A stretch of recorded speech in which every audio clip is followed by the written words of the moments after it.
Hi, welcome to America's Grip. I am your host, the Sensible Libertarian, the one and only. Before we jump in today's video, I want to remind everybody out there that is watching to say hello to their NSA agent and say thank you for reminding us that we are never truly alone and you guys have our backs. Thanks. So now we're going to jump right into this week's video on America's War on Drugs, a losing war, part 2. Going to start this video out, we're going to wrap up, kind of tie up some little bit more loose ends from part 1 by going and starting out with some statistics. In April 2014, the Pew Research Center conducted a survey, and in that survey they found that a majority of Americans would like to see a change in the American war on drugs. 67% believe that the American government should focus more on treatment and rehabilitation methods to win this war on drugs rather than punitive methods. So now here at America's Grip, we do not really believe in that kind of government overreach, but we would be more than willing to be open to that kind of discussion at a forum, any sort of forum. So now I want to focus on the international side of the war on drugs and kind of give some ideas for some potential solutions. 2001, Portugal decriminalized all drugs across the board, whether that's meth, heroin, cocaine, pot, oxycodone, Oxycontin, what have you.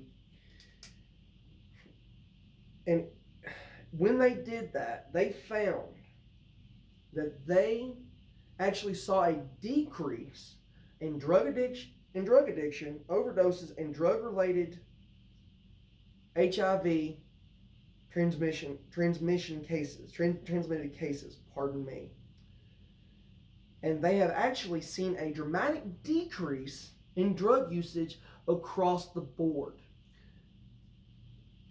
Well, that's kind of odd. You just decriminalize drugs, but yet drug addictions have dramatically decreased now.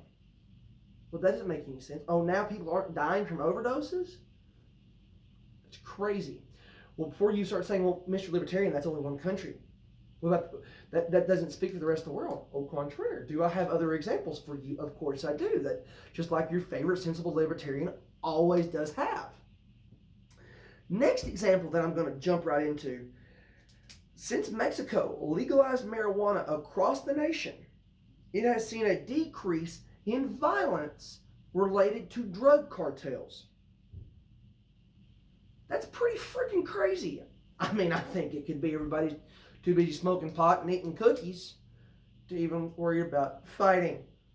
I don't know, okay? I mean, I just know what pot can do to you. It relaxes the hell out of you, like I spoke about in last week's video as compared to an alcoholic. Another example for you guys out there, Czech Republic. Yes, their citizens can face a small fine for any drug possession for personal consumption, but they are legally allowed to own 5 pot plants personally, might I add, and small amounts of cocaine. Fair enough. Understandable.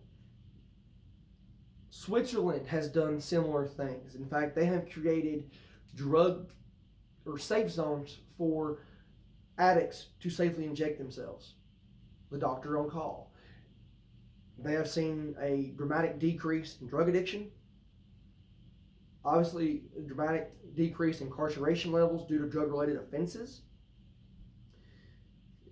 The problem to our war on drugs is not an easy solution. It's not a very simple solution. I know I said last week that the way I described last week, it very well much is if we legalize drugs across the board. Do I believe that? Yes. Is it practical? Not really, and I understand that. That was me speaking from an opinionated standpoint. My point here is, though, our current method of combating our war on drugs is worthless. It has been proven extremely ineffective. Well, I believe we need to find a different solution in which everybody wins. Last time I checked, a solution where everybody wins and everybody agrees on is called compromise. We haven't heard that in our country in a long time because everybody's too busy focusing on their own political agenda and trying to advance it and not give a flying shit about the American people as a whole. These politicians that are sitting up here in D.C. on Capitol Hill or your state's Capitol Hill don't give two flying shits if you're in prison or not. They don't care.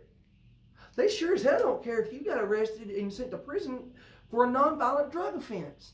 They don't care because it doesn't affect them. Why would they?